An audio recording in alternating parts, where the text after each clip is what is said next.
muy assemblée générale bi nga xam ne COJER national sous la coordination de Ablaye Diagne moo ko woote donc ñu ngi ci phase mise en place yi gis nga disposition bi nuñ ko defee mu nekk disposition boo xam ne day tenir en compte en tout cas les 46 départements def benn présidium pour mettre en exergue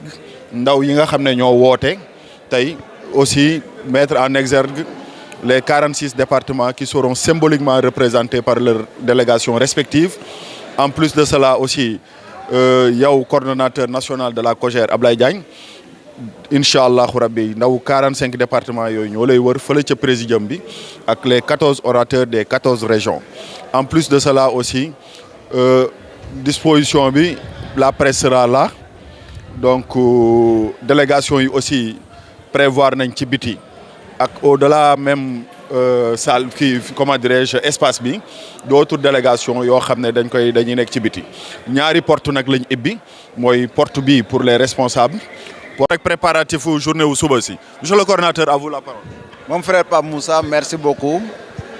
Vraiment c'est un sentiment de satisfaction mais aussi un immense plaisir de voir cette très belle mise en place, cette très belle organisation. Et pour cela, c'est l'occasion de remercier sincèrement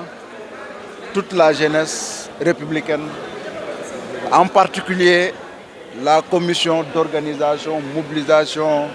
la commission communication digitale, la commission scientifique et stratégie planification, le pôle porte-parole, la jeunesse féminine, tous les pôles, les 12 pôles mis sur place, la vie politique, ainsi de suite, ainsi de suite. Su ma tuddee benn rek tudd naa pôles yi yëpp parce que depuis presque 15 jours ñëpp a ngi bàyyi seen yite avec un sacrifice immense pour que vraiment ñu mën a yegg si fii. Léegi nag lii c'est le début affaire bi yëpp kañ la suba la suba mooy lan moo xew suba. Assemblée générale kan mooy organisé.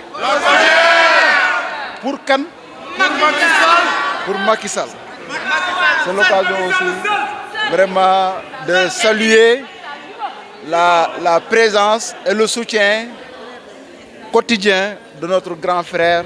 Hamidou Anne, le coordinateur de la CAP. Et je voudrais, mon frère Pape Moussa, avoir son impression par rapport à ce travail qui a été fait par la jeunesse, rawatina la commission d'organisation. Grand, loo gis ci lii. li ma gis moom dal na sama xel dama fi ñëw d'abord parce que Ablaye suma rakk la waa COJER sumay rakk lañu sumay xarit lañu et puis le Sénégal dafa am jeunesse buy saaga, une jeunesse malsaine qui insulte, qui éructe et qui crie, et une jeunesse qui construit, qui bâtit, et une jeunesse qui propulse un imaginaire de transformation sociale dans la radicalité de la démocratie et dans l'expression des libertés. Cette jeunesse-là, c'est laquelle? C'est celle du président Macky Sall, derrière son leader, son coordonnateur, mon jeune frère Abdoulaye Diagne, pour que la COJER soit porteuse de la première dynamique, celle-là qui nous conduira vers la reconquête du pouvoir en 2029 et l'élection du président Macky Sall comme SG de l'Organisation des Nations Unies. maa leen di gërëm di leen sant yéen ñëpp di leen féliciter.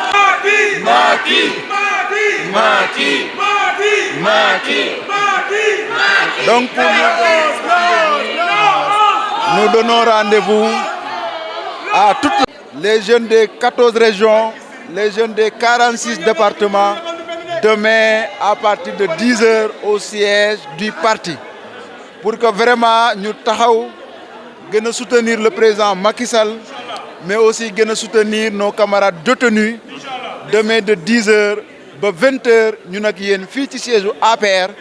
donc ñu ngi leen di xaar demain à partir de 10 h bu kenn tardé donc je vous donne rendez-vous. Asalaamaaleykum waa Sénégal man la Saasi Ndaw dëkk département Bambey représenté COJER département bu Bambey ñëw fas yéene wax sa bis bi waaw les détenus politiques moom mbiri politique moo leen jàpp détenus politique mbiri politique moo leen jàpp ñuy ñaan yàlla suñu bopp di lancer un appel ñëpp nañ ñaan suñu mag suñu nijaay honorable Farba Ngom ñoo ngi koy ñaan yàlla suñu borom bàyyi ko di ñaanal ñëpp yàlla suñu borom bàyyi leen ba ñëwaat si suñu kër parce que fii la ñu moom te fii la ñu xam bu ñu leen bàyyee nag incha allah ñu ngi leen di ñaanal bu baax a baax détenu politique yooyu yàlla suñu borom indiwaat leen si ñun si barke Seydina Mohamed. merci beaucoup. dugg ci bisimilah jeexalee ko ci alhamdulilah rabi alamin di ànd ak suñu coordonnateur Ablaye Diagne Macky Sall yaakaar ko ñu def mobilisation pour le 11 pour préparer siège Nations Unies Macky Sall bii nga xam ne moom lay waajal am ñoo xam ne dañ jóg pour diaboliser ko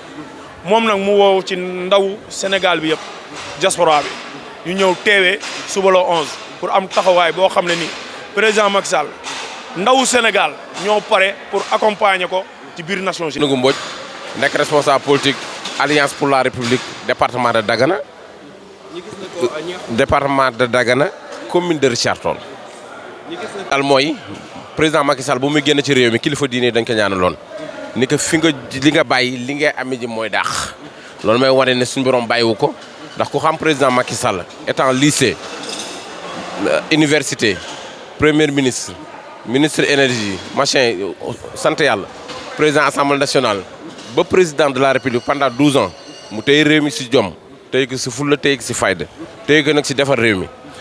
tey touche boo laal président Macky Sall raw na fa ay moromam tey boo xoolee bu mu fi jógee léegi dëkk bi nërmeenu la économie bi daanu na sunu diplomatie daanu na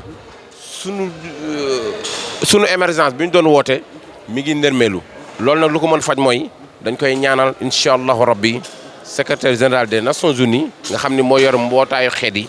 mu nekk njariñu Sénégal nekk njariñu Afrique nekk njariñu monde bi suba nag incha allahu rabbi ay ndawam ñoo woote ñu nekk si département yi nekk si commune yi nekk si village yi nekk si arrondissement yi nekk fépp nga xam ne ni ku bëgg alliance pour la république bëgg le président Macky Sall derrière le coordonnateur Abdoulaye Diagne que nous félicitons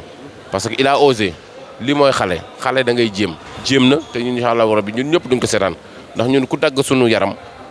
sunu ay ADN président Macky Sall nga siy fekk parce que mënu ko ji si teranga ji ñu ko si liggéey Sénégal ji ñu ko si bëgg a njaboot ji ñu ko si liggéey yel askanam ba askanam kontaan ci moom ñi fi nekk nag ñu ngi leen di ñaanal di wax gaaw yàkkamti nanu 2029 jot ba ñu jëlee leen fi tegaat fi beneen équipe bi nga xamante ni dafay redresser économie redresser emploi redresser diplomatie bi redresser nit ak nit parce que tey ñoom ñëpp dugal nañ ci bopp xale yi ñee ñooy ñii wala ñii ñooy ñaar que te Sénégal benn bopp la. li fi am daal mooy constitution du yëre ba nga xamante ni da ngay wut sa téyër mu daggal la lu la neex ndax ñoom loolu lañ doon bañ kon nag ñu ngi leen di lancer appel tous pas à notre constitution parce que wax dëgg yàlla Sénégal tolluwul foofu ba constitution bi ñu koy dagg nu mu neexee bu nekk si njariñu benn nit ñun d'accord ñu si loolu te incha allah rabbi suñu ay député xarañ nañ si dañ leen bàyyi comme que loolu seen liggéey la ñoom ñu liggéeyee si mais ñun daal ñu ngi lancer appel Alliance pour la République di lancer appel toute la jeunesse du Sénégal ñu ñëw suba assister assemblée générale bi ñu jël président Macky Sall porter candidature am ñaanal ko suñu borom def ko mu nekk secrétaire général des Nations Unies allahumma salli ala sayyidina. Asalaamaaleykum maa ngi lay nuyu baax je me nomme Ousmane Ba responsable APR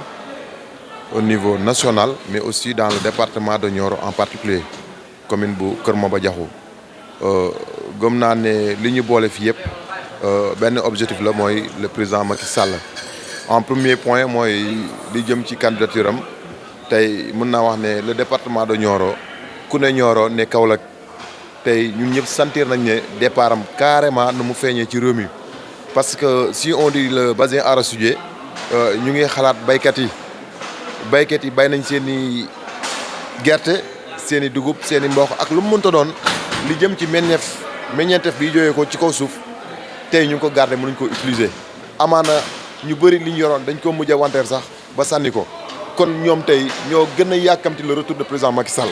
bien vrai que aussi ñu ngi koy ñaanal bu baax mu gagné poste ONU bi mais également ñu ngi ñaan la reconquête du pouvoir pour que l'APR mën a jëlaat réew mi vraiment loolu mën naa wax ne ñëpp ñu ngi koy yàkkamti te ndaw ñi tam dinaa ci ñëw par rapport le 11 suba bi xew fan yëpp ñu ngi ci ñëpp bëggoon na ñëw fekkee du début à la fin mais certes xam naa ne ñu bëri ñu ngi ci yoon du si demee incha allah dinañ yegg si te ñu ngi koy rafetlu bu baax te ñu ngi soog a gis aussi gouvernement bu mel ni APR bu mel ni Macky Sall perte gouvernement dans 2 ans tey ñëpp yàkkamtiwaat di naan le retour de Macky Sall vraiment loolu c'est une fierté te ñu ngi koy ñaanal en particulier li ma bëgg yàlla na ko yàlla may mais ñun it ñu ngi ñaan yàlla d'ici 2029 ñun ñëpp nañ dox ci jàmm ak salaam ñu organiser élection ci jàmm ak salaam APR mën a jëlaat réew mi Sénégal jëm ci kanam parce que ñëpp xam nañ ne le pays va mal. métti na trop parce que le régime actuel dama na ñii boo bëggee wax ñi jël ndaare ñoo jël ndaare soo bëggee xam ñi jël ndaare ñoom ñoo jël ndaare boo leen ba xalaloon nen sax mënuñ ko tàngal vraiment métti na ambulant yaa ngi jooy cag-cag maan yaa ngi jooy baykat yaa ngi jooy transporteur démb rek yaa ngi gis li xew kon vraiment ñu ngi regretter vraiment le départ de Macky Sall te vraiment ñu ngi ñaan aussi toute jeunesse en particulier parce que si on dit la politique on parle de la jeunesse mais aussi on parle de la communauté féminine na ñëpp ñëw le 11 jàpp ci feeñalaat la couleur de l'APR au niveau national comme au niveau international jërë ngeen jëf merci